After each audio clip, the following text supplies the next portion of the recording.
é fé. E eu coloquei foi a última coisa que consegui lidar. Pela graça de Deus, o que não é muito comum, Deus me deu condição de terminar a mensagem ontem à noite. E eu mal sabia que eu ia passar a tarde toda aqui tentando resolver essas coisas, né? Olha como Deus é bom. Mas o título sempre é o último. E é uma pergunta, e uma pergunta um tanto quanto desafiadora. Tendes fé? Você tem fé? Você tem fé? Nós vamos discutir sobre isso. Sempre essas perguntas, parece que eu quero mostrar que você não tem fé. Não é isso. Mas essas perguntas é para que a gente possa medir e possa, de novo, reagir isso para um crescimento espiritual. E isso é algo mais importante. Nós lemos no começo do culto, Efésios capítulo 2, até o versículo 7. E nós vamos ler apenas mais um versículo, que é o versículo de número 8. Efésios capítulo 2, versículo 8. Vamos ler o 9 também. 8 e 9. Vamos ler o 10 também.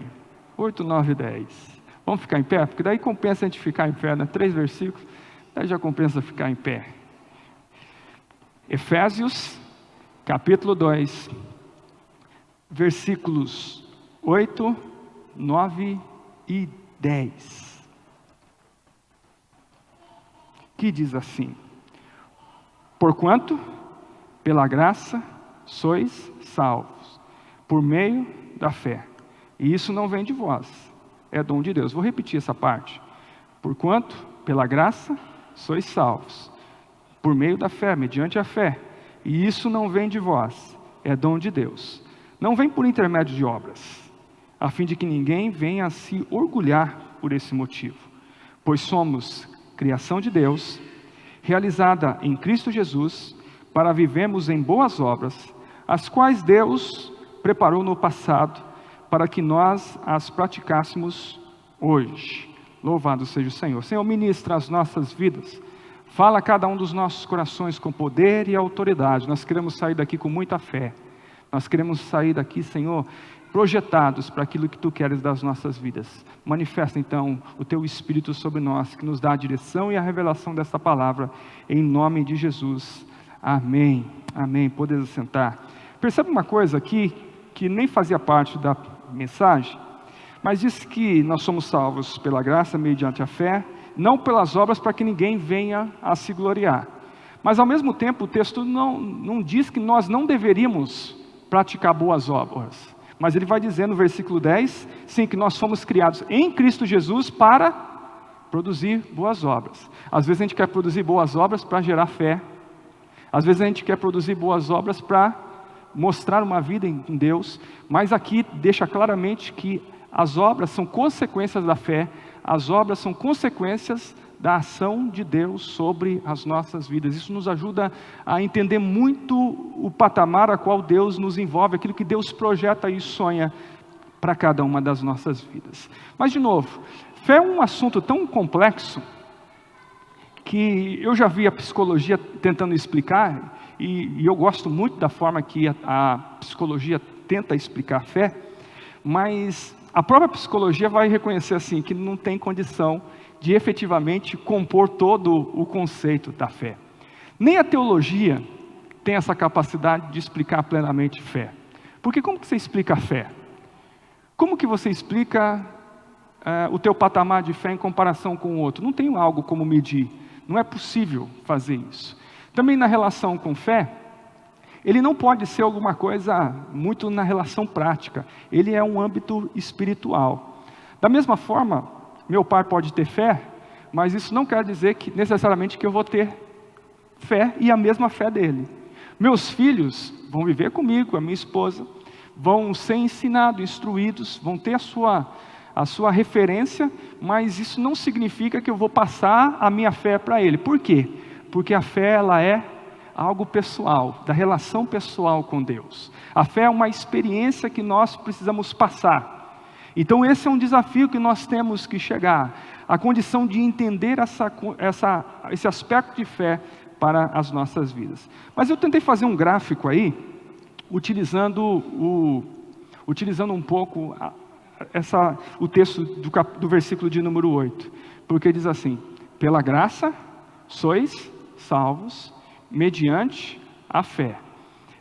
Existem alguns detalhes teológicos, mas que você não precisa saber de teologia para identificar. O próprio português já vai definindo algumas coisas. E aí eu quase que desenhei aqui algo para ti. Veja só, é pela graça. Então a graça é a causa. Nós somos salvos por causa da graça, certo? Então a salvação agora é uma dádiva. Se graça é dom de Deus, se graça é benefício não merecido de Deus, nesse caso ela está composta no aspecto da salvação. A salvação é uma dádiva. Significa o quê? Que eu não posso fazer absolutamente nada para conquistá-lo. Mas por causa da graça, tem uma resposta minha. Tem um meio, que é a fé. A fé me dá a condição de ter a salvação. Mas a fé por si só não valeria nada se antes não fosse a graça de Deus sobre a minha vida. Está entendendo o ponto onde eu quero chegar?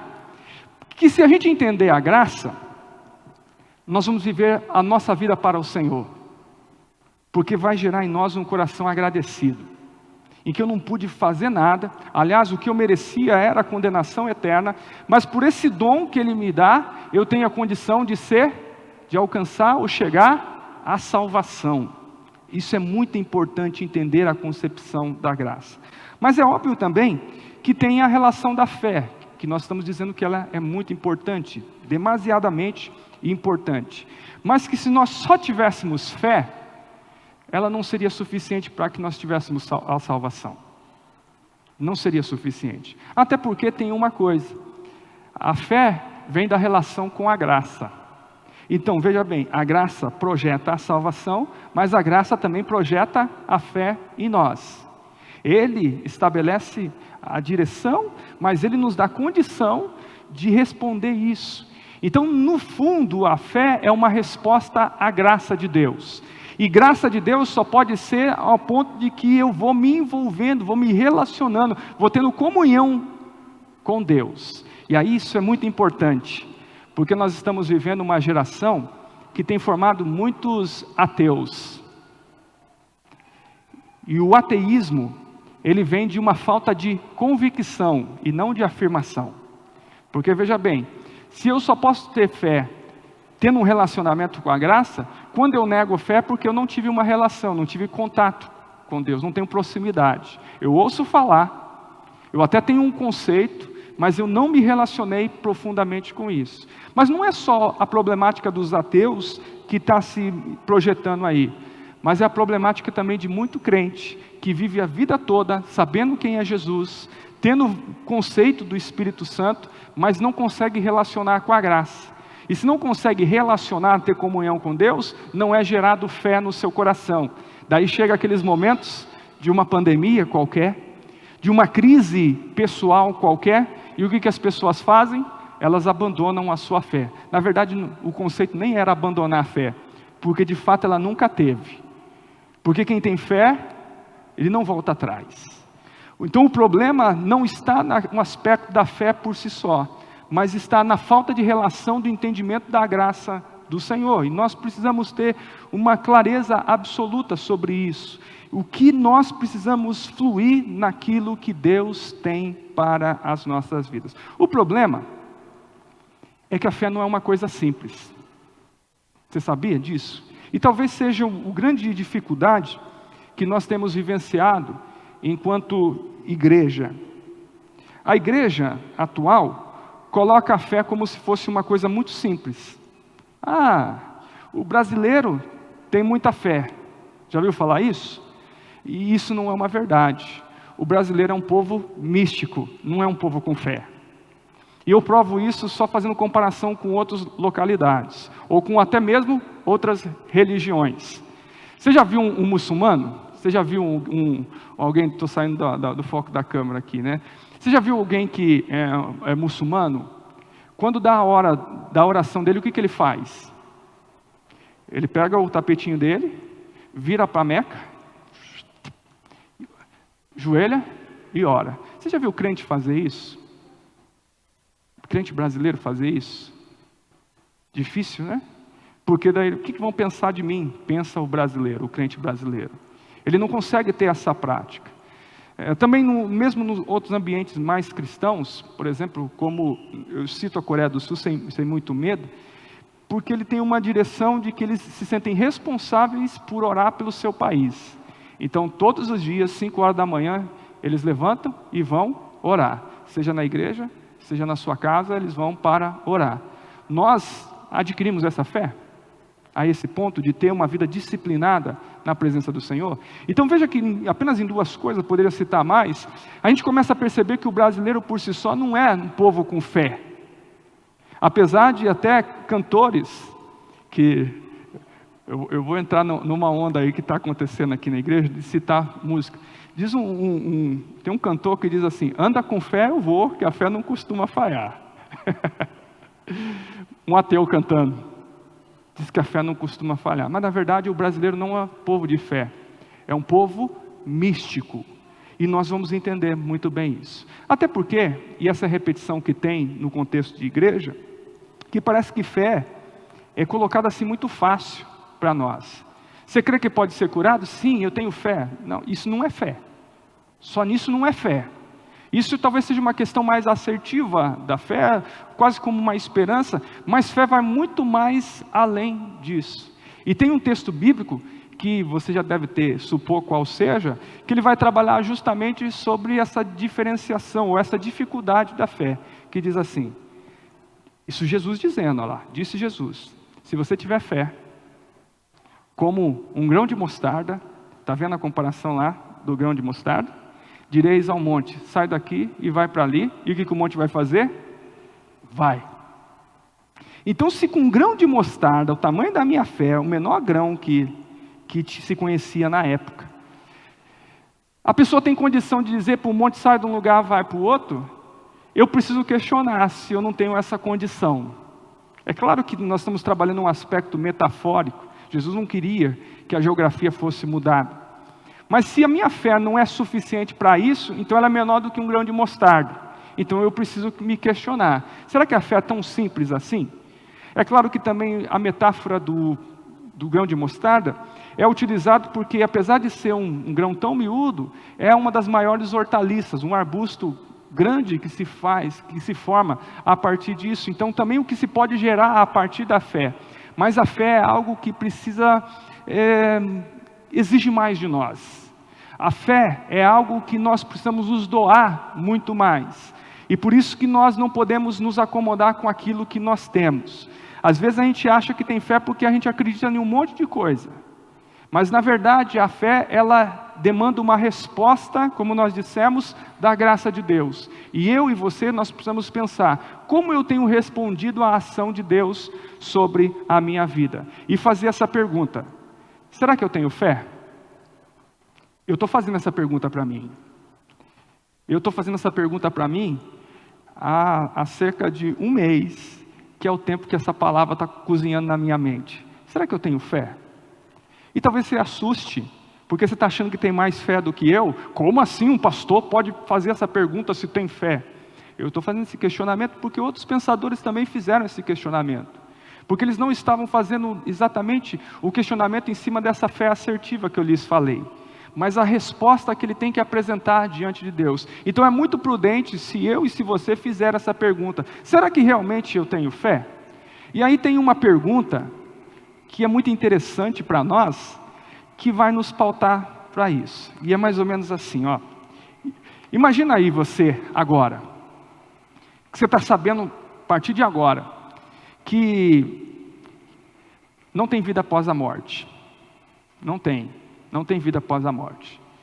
E como não tem vida após a morte, não tem céu. Não tem inferno. Não tem julgamento. Não tem purgatório. Como que você reagiria sabendo dessa verdade?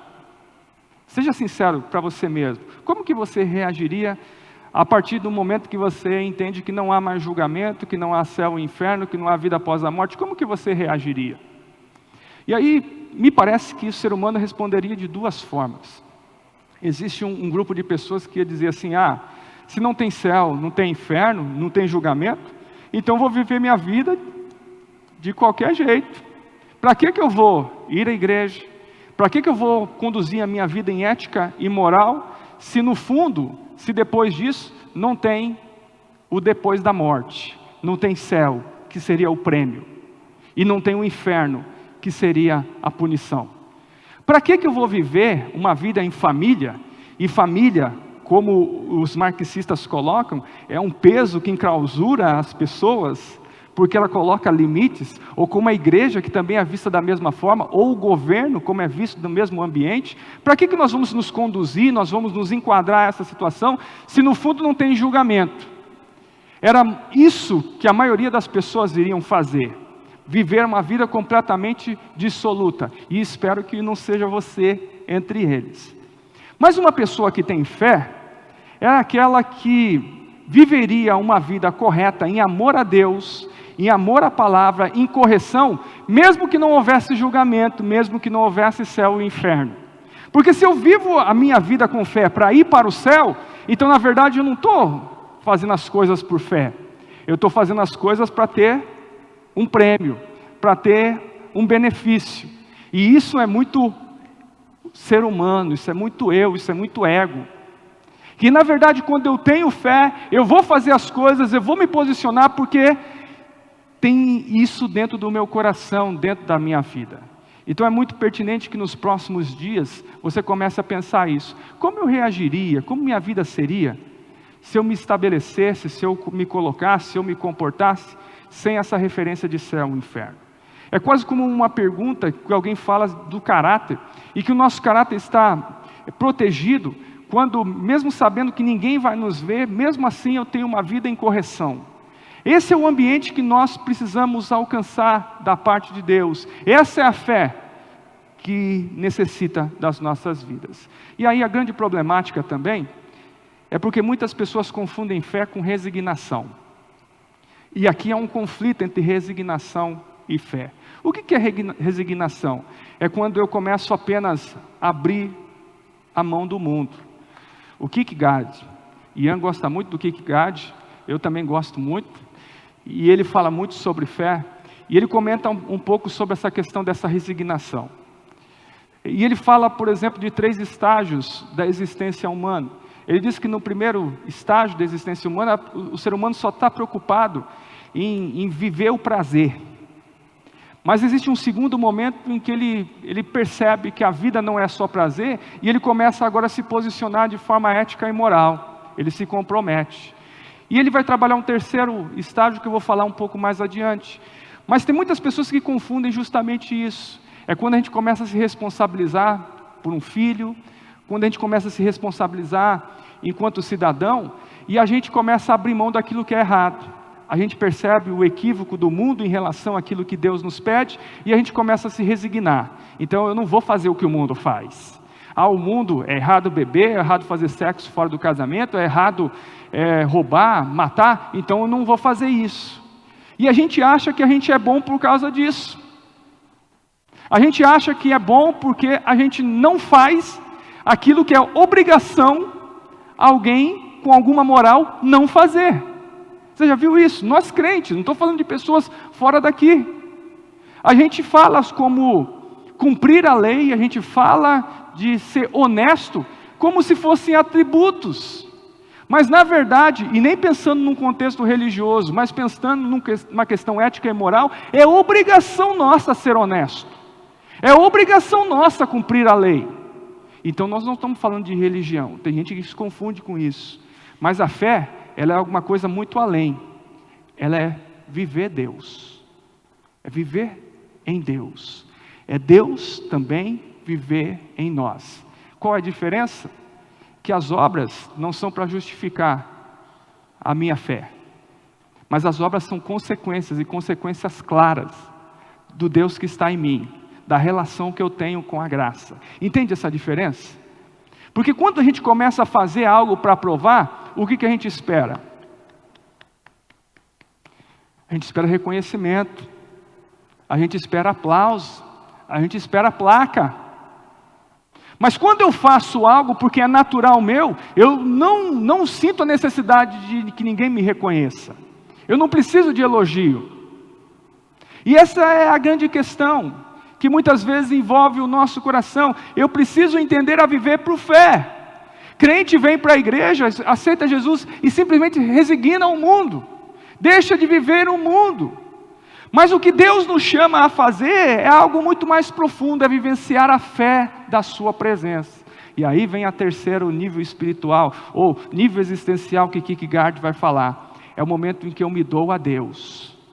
É o momento que eu dou um salto, mesmo não sabendo para onde eu vou, mesmo não sabendo aonde eu vou cair, mas eu dou um salto a Deus, porque nele eu confio. E isso é viver por fé. Essa é a clareza que nós devemos ter.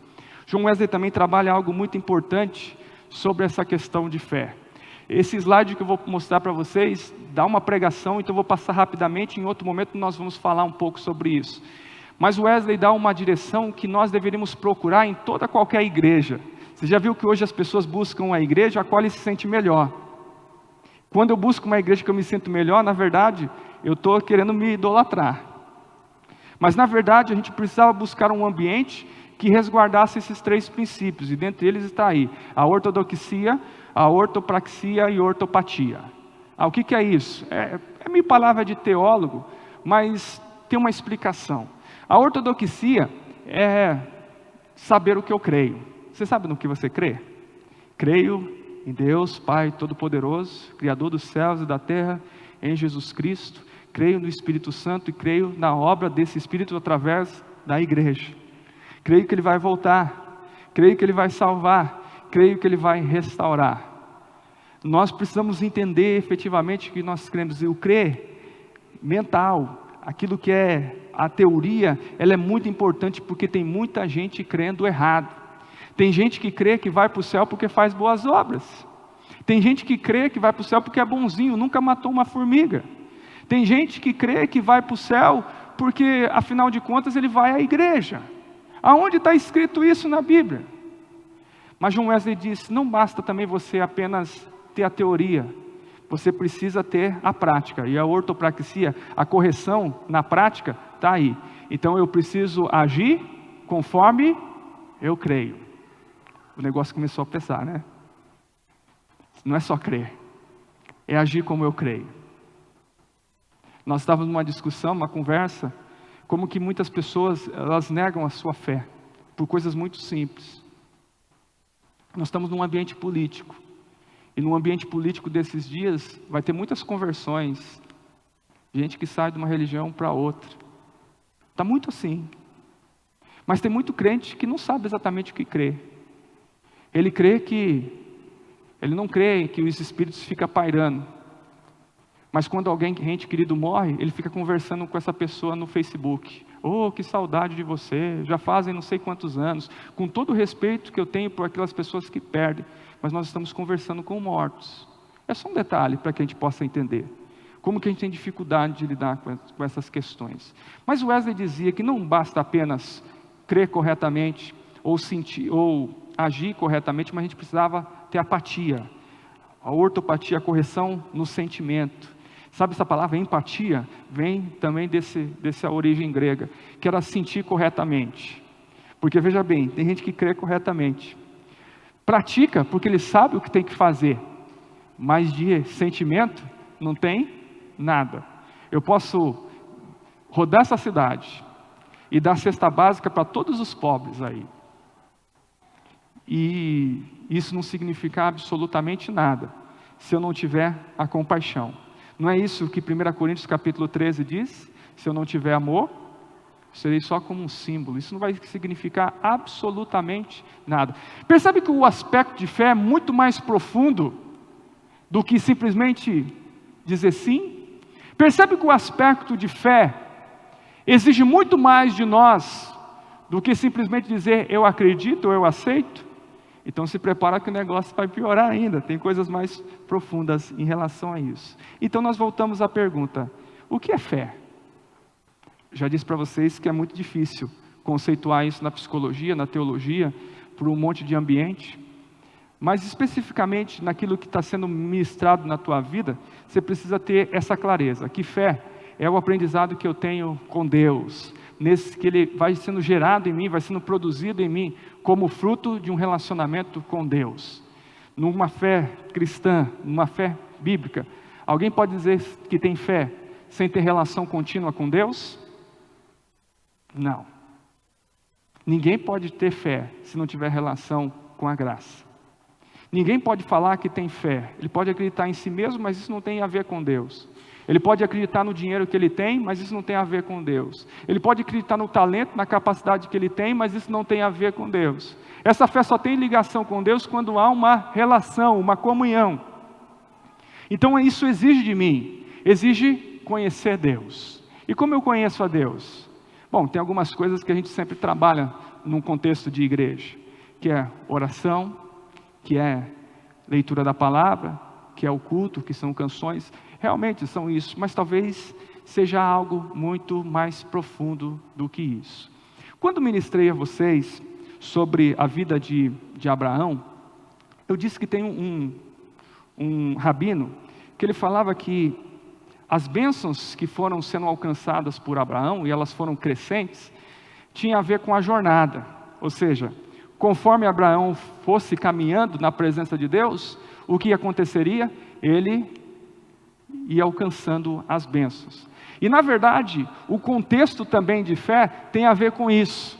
Como eu respondo às questões da minha jornada, da minha existência, é que isso vai agregando fé no meu coração. É quando eu passo, é quando eu enfrento as dificuldades, e a forma como eu enfrento essas dificuldades é que vai gerar fé em mim. Todas as vezes que você diz não ao diabo quando você é tentado, está gerando fé no teu coração. Todas as vezes que você é encurralado, colocado numa situação difícil, e você se mantém dentro de um conceito de ético e moral, como diz a palavra, isso vai gerando fé no teu coração. Todas as vezes que você adoece, e você ora, e você não murmura, e você permanece fiel, ali está sendo gerado fé no seu coração. É claro que o contrário de tudo isso, vai tendo um decréscimo na tua ação, na fé gerada na sua vida. Mas de fato, é no cotidiano que você vai sendo construído em fé. E aí vamos fazer uma pausa no tempo. Como nesse período de pandemia, como que tem sido isso para você? Nessa jornada que você tem enfrentado, isso tem gerado mais fé em você, ou você tem ficado mais enfraquecido? Isso tem gerado em você um crescimento? Você está mais confiante na ação de Deus? Ou isso tem diminuído na sua vida? Isso diz muito da comunhão que você tem tido com a graça. Isso diz muito da relação que você tem tido com a presença de Deus. Isso é muito importante. Mas o grande aspecto, nesse primeiro momento, para que nós possamos entender em relação à fé, que a fé não é apenas acreditar que Deus existe. Isso até o diabo sabe. Mas é crer que Cristo me ama, que Deus me ama. Esse é o grande desafio. Saber que Deus existe é uma coisa óbvia. Até ateus, porque a maior parte dos ateus, como eu disse para você, eles na verdade partem de uma negação de uma estrutura e não tem a relação com Deus em si. Até porque eles não tiveram relação com Deus para negar a Deus. Mas de fato, quando eu tenho fé, eu não tenho dúvida que Ele me ama. E se Ele me ama, Ele vai estar comigo em todas as situações. Eu vou ser corrigido, confrontado no meu caráter, na minha personalidade. Eu vou ser tratado no decorrer da minha caminhada e Deus vai produzir isso em mim. Caso contrário, eu vou estar distante de fé. Mas eu não posso responder o que é fé sem visualizar novamente o personagem Abraão. Afinal de contas, a Bíblia diz que ele é o pai da fé. Vou falar de fé, falar de posicionamento de fé e não falar do pai da fé? E o pai da fé, Abraão, a gente poderia colocar outros personagens como Paulo, como os apóstolos como um todo, como outros personagens, como Jó do Antigo Testamento, de pessoas que tiveram essas crises da fé, mas eu queria trabalhar justamente com Abraão, porque fica muito mais claro, à medida que Antigo e Novo Testamento projetam essa condição dele ser o pai da fé. E eu faço também a mesma pergunta, será que eu agiria como Abraão agiu, quando Deus estabelece sobre ele essa condição, o chama a ter um relacionamento com o Senhor? E aí eu separei algumas coisas, mas a primeira, antes de nós entendermos essas 3 coisas, tem algo muito importante na vida de Abraão que precisa ficar focado nas nossas vidas. Primeiro, é porque a fé de Abraão era para esta vida. Isso faz uma diferença. Nós hoje estamos aqui porque nós cremos no Senhor, amém? Tomara que seja uma coisa firme. Eu coloquei dúvida na cabeça de vocês, vocês responderam com muito... não, é a máscara, não tem problema. Nós estamos aqui porque foi gerado em nós fé em Cristo, certo? Mas a fé que nós estamos embasados é porque nós cremos que mesmo no meio da morte, nós vamos para o céu. Nós vamos um ambiente de vida eterna. Nós vamos para um ambiente a qual tudo vai ser perfeito.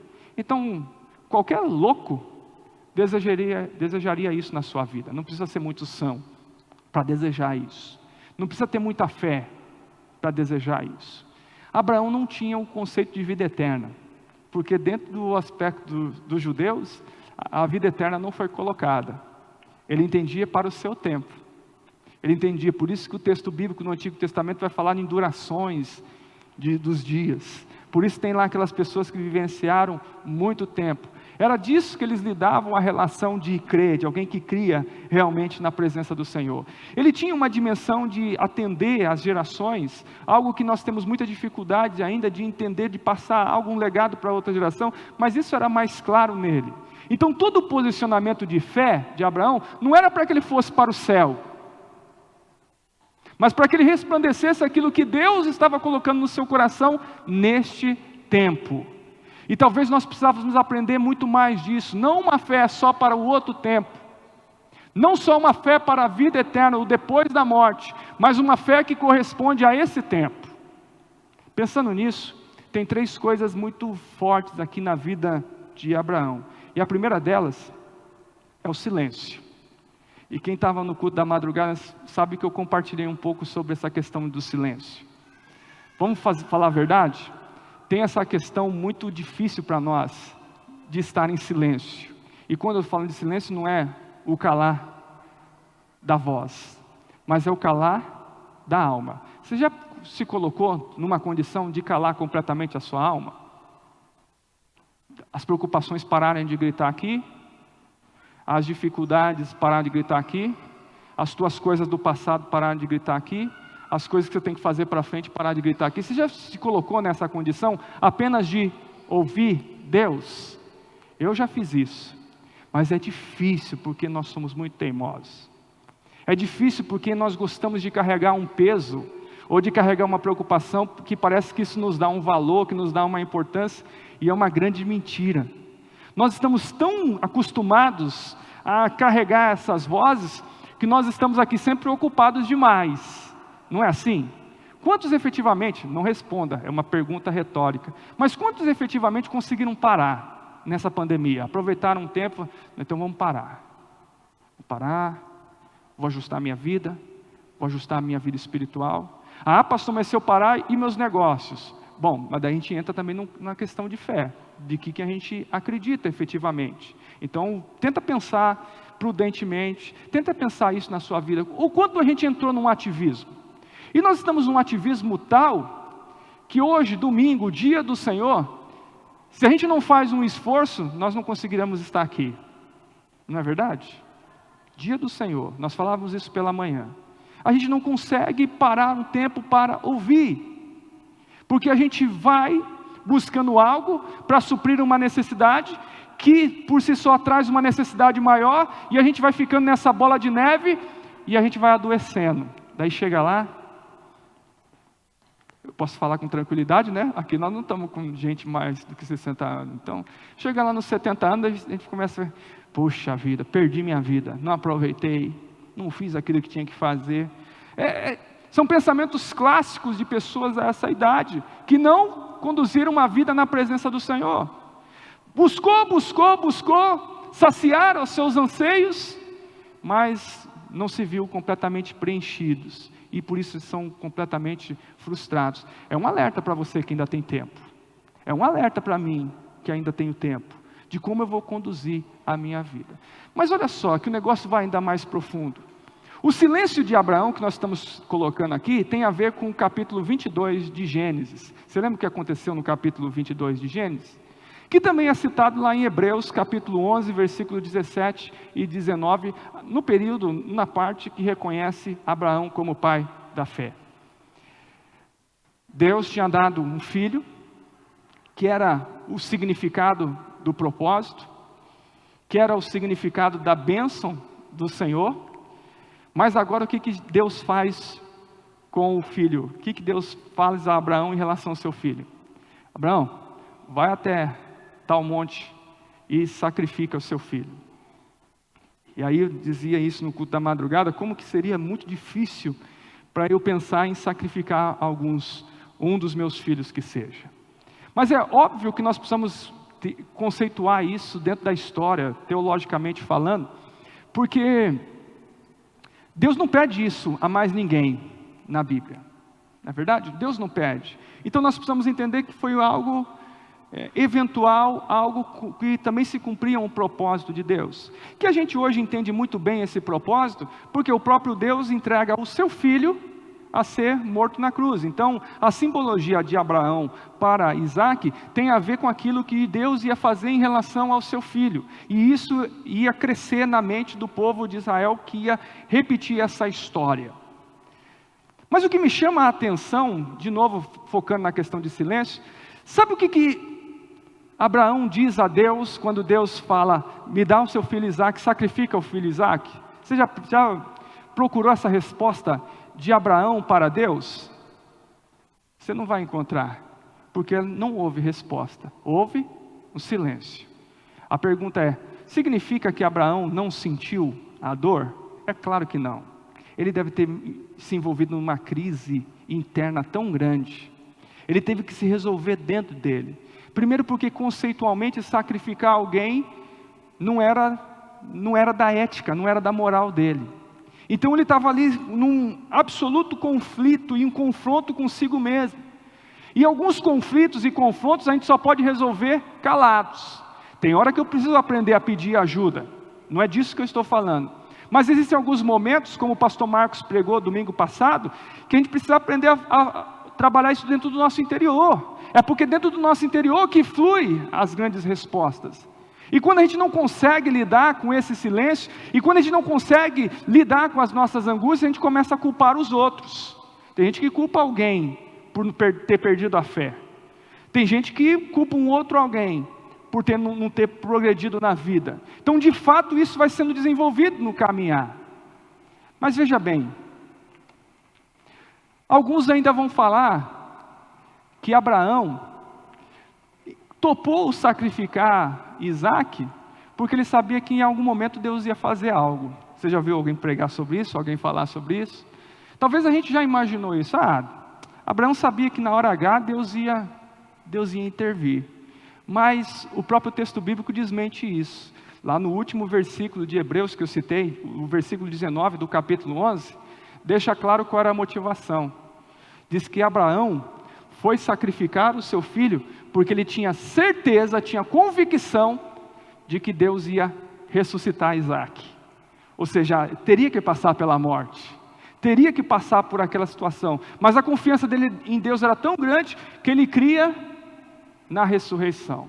De fato, Deus não permite o assassinato.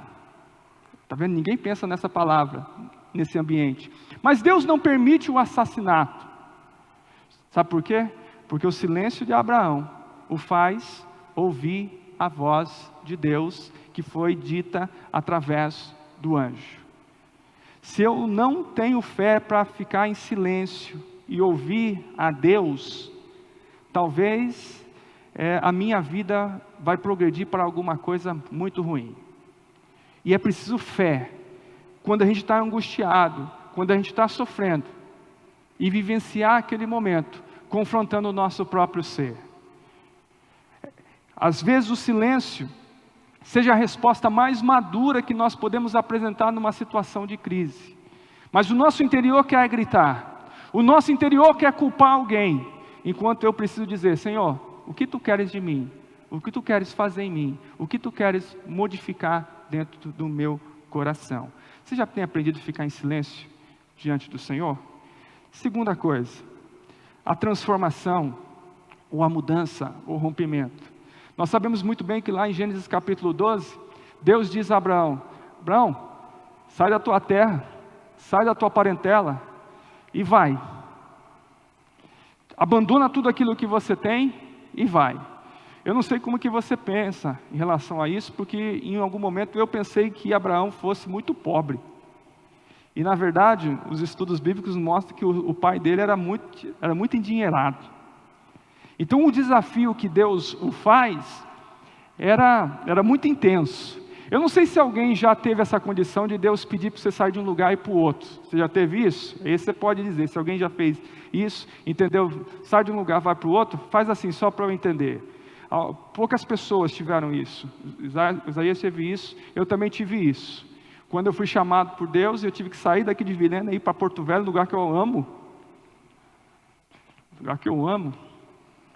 Brincadeira. E foi um tempo muito difícil para mim. Mas eu entendia a ação de Deus.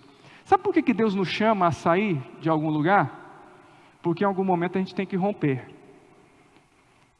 E espiritualmente falando, Deus nos chama por fé para romper com coisas do passado, com vida que eu tinha no passado, com conceitos que eu tinha no passado, com erros que eu tinha do passado, com culpas que eu tinha do passado, com um monte de coisa que eu tinha do passado e que precisam ser rompidos, precisam ser transformados.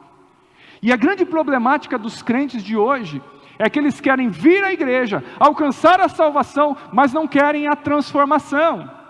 Por isso, muitas vezes, as igrejas têm sido envergonhadas. Por isso, nós estamos vivendo um crescimento que ele é mentiroso. Por isso que nós estamos vendo pessoas, crentes, indo para a política e não respondendo de forma adequada. Porque não se permite ser transformado. Meu irmão, minha irmã, se você tem fé, se você tem relação com a graça, a consequência da relação com a graça é que a sua vida seja transformada. Se a tua vida é a mesmíssima coisa do que 1 ano atrás, do que 2 anos atrás, do que 3 anos atrás, alguma coisa está equivocada. Você não está relacionando com a graça. Você não está tendo comunhão com o Senhor. Porque o evangelho a qual nos é apresentado como genuíno, ele confronta as nossas vidas. Senão não é fé. Senão não foi gerado fé. E durma com essa história. Durma com isso. São coisas que nós precisamos ter. E a terceira, última coisa,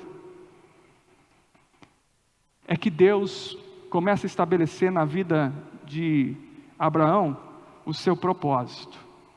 Quando ele diz, sai da sua terra, ele não diz simplesmente para abandonar, mas diz, vá para o lugar que eu te mostrarei. A gente sabe que biblicamente, teologicamente, o significado de Canaã. Mas tem um detalhe também lá em Hebreus, no capítulo 11, que é muito interessante para nós, no versículo 10, que diz assim, porquanto Abraão aguardava alcançar a cidade que tem alicerces magníficos, da qual Deus é arquiteto e edificador. Você já tinha lido esse texto? Ou pelo menos entendido nessa perspectiva? Veja bem o que ele está colocando aqui. Que ele não está falando de uma coisa física. Ele está falando de algo muito maior. Algo espiritual. E que quando Abraão decide viver aquilo que Deus estava propondo, ele estava em algo ainda em construção. Deus ainda estava construindo. Mas ele simplesmente confiava naquilo que Deus estava estabelecendo para ele. E aí Deus vai construindo o propósito. De novo, Abraão pensava que era somente para essa vida. E nós estamos aí há quase 4.000 anos depois, falando de quem? De Abraão. E é por causa da fé desse homem, que foi resplandecido, dessa linhagem, que foi resplandecido o Messias, Jesus Cristo, e que nós fomos alcançados e nós estamos aqui por causa do Pai da fé, daquele que originou todas as coisas, aquele que se cumpriu a respeito de um propósito. E a grande dificuldade que nós temos também é viver uma vida com um propósito. Porque é difícil ter um outro propósito, a não ser de atender às nossas necessidades. Mas eu quero dizer uma coisa para você. Deus te chamou para cumprir propósito, mas não os seus, mas o dele. E a cada um de nós, Deus tem propósito. Eu não sou capaz de dizer especificamente qual é o teu, mas eu tenho condição de dizer que o Espírito Santo nos direciona ao seu propósito. E é um propósito a qual Ele é o arquiteto, Ele é o construtor, Ele está estabelecendo, basta que eu venha confiar. O quanto você confia que a tua vida está caminhando num propósito a qual Deus está construindo para você, a qual talvez você não saiba exatamente o que é, mas você acredita, crê que Deus está estabelecendo para a tua vida e vai usar você grandemente. Nós precisamos aprender a viver assim. Pela manhã nós falávamos sobre a igreja de Laodiceia, e eu citei que tem um livro, um best-seller chamado Uma Igreja com Propósito. Imagino que muitas pessoas já leram esse livro. Mas tem um outro livro muito interessante, que é Uma Igreja Sem Propósito, que fala justamente das 7 igrejas. E que ele vai dizer então que essas igrejas que são narradas ali no Apocalipse, são igrejas que perderam o seu propósito. E no caso de Laodiceia, a igreja a qual nós estudamos, ela era rica, ela era linda, ela era privilegiada, mas perdeu o foco, porque ela tentou agradar pessoas, ao invés de agradar a Cristo.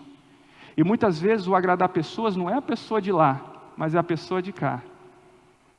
Muitas vezes o propósito que nós queremos numa vida religiosa é simplesmente ficar na mornidão, na apatia. Não, eu já tenho tudo o que eu preciso, eu já aceitei a Jesus, eu já tenho fé porque eu acredito nisso. Mas quando a gente começa a olhar nesse contexto a fé sendo uma coisa muito mais ampla, talvez a gente chegue à conclusão que eu não tenha fé o tanto quanto eu pensei, mas que eu preciso reconduzir a minha vida, para que ora eu saiba o silêncio de Deus, ora eu possa romper com as coisas do passado, e ora eu possa ser projetado dentro dos propósitos que Deus estabelece sobre a minha vida. Você tem clareza do propósito de Deus sobre você? Eu tenho clareza do propósito que Deus tem para a minha vida. Foi doído quando Deus revelou o seu propósito, porque era justamente aquilo que eu não queria fazer. Sair de Vilhena, ir para uma faculdade de teologia, era tudo que eu não queria na minha vida. Mas eu entendi que a minha vida precisa estar não resignada ao mundo, mas resignada ao Senhor, a viver do Senhor. E isso foi a melhor coisa. Mas agora nós estamos sendo levados pelo esse contexto da pandemia, a entender que não há muito sentido na existência se nós não tivermos um propósito. E isso precisa ficar claro. Qual é o propósito de Deus para a tua vida? E aí, eu quero encerrar. Em Efésios capítulo 2, versículo 10, diz assim: porque nós somos criação de Deus, realizada em Cristo Jesus, para vivermos em boas obras, as quais Deus preparou no passado, para que nós as praticássemos hoje. Olha como Deus vai criando a nossa vida como propósito. Por isso Ele faz uma relação do passado e com o presente. Por isso Ele vai construindo e vai constituindo as nossas vidas a esse respeito. Mas é interessante que dentro da linguagem no texto original, é como se dissesse assim: olha, nós não temos condição em absoluto em construir as nossas boas obras. O bom precisa vir antes das obras, sem que Cristo esteja sobre nós. Nós podemos até fazer coisas para os outros, mas as boas obras só é possível naquele a qual o Espírito Santo se manifesta nele. As boas obras só é possível naquele que tem fé, naquele que relacionou-se com a graça, e que na sua vida se constituiu as coisas as quais Deus tem para a sua vida. Às vezes nós fazemos boas obras por culpa, para tentar justificar as nossas culpas, mas na verdade então essas obras não são boas, são apenas obras. Mas as boas obras que têm a ver com o Evangelho, têm a ver com a prática do Evangelho, só é possível para aqueles que adquiriram fé no Senhor, e a esses se cumpre um propósito, a esse vivem uma vida que foi transformada. E por isso ele vai citar o exemplo da nova criação. Por isso ele vai dizer que nós fomos criados em Deus, através de Cristo. Todos nós somos criaturas de Deus, todos os seres humanos são criaturas de Deus. Mas em Cristo, só são constituídos aqueles que têm fé, aqueles que se relacionaram com a graça. Talvez a gente fique um tanto quanto preocupado. Puxa, eu não tenho a fé de Abraão. Puxa, eu não tenho a fé do tamanho de um grão de mostarda. Mas eu quero dizer para você, Abraão falhou muitas vezes. Abraão teve muitos momentos de confronto. Mas a postura, a posição dele em cada um desses eventos gerou fé.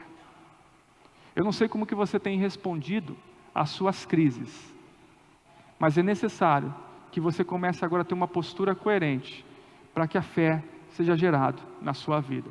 Senão você vai dizer que crê, porque sabe que Deus existe. Mas você não vai entender que você crê, porque a sua postura tem revelado a tua fé. Entende isso? Há muitas pessoas que creem porque falam que crê. Mas o que crê é resplandecido se as suas obras são coerentes com aquilo que ele fala. Será que eu consigo lidar em silêncio com as aflições que muitas vezes que dependem apenas de mim? Será que eu tenho rompido com as questões do passado e sido transformado para algo bom? Será que eu tenho alcançado essa condição de ter uma vida com propósito? Ou eu simplesmente existo porque existo? Vou atrás de dinheiro porque simplesmente é necessário ir atrás de dinheiro. Vou atrás do sucesso para mostrar o meu carro, para mostrar a minha casa, para minha conta bancária? Ou efetivamente tudo isso compõe algo que projeta o propósito de Deus para a minha vida? Esses são dois diferenciais daqueles que apenas são resignados ou aqueles que têm fé. E você e eu, meu irmão, minha irmã, somos chamados a ter fé. Hebreus capítulo 11 diz assim: sem fé é impossível agradar a Deus. Agradar a Deus, nesse caso, remete à salvação. Será que eu tenho agradado ao Senhor com a minha postura de fé? Vamos ficar em pé?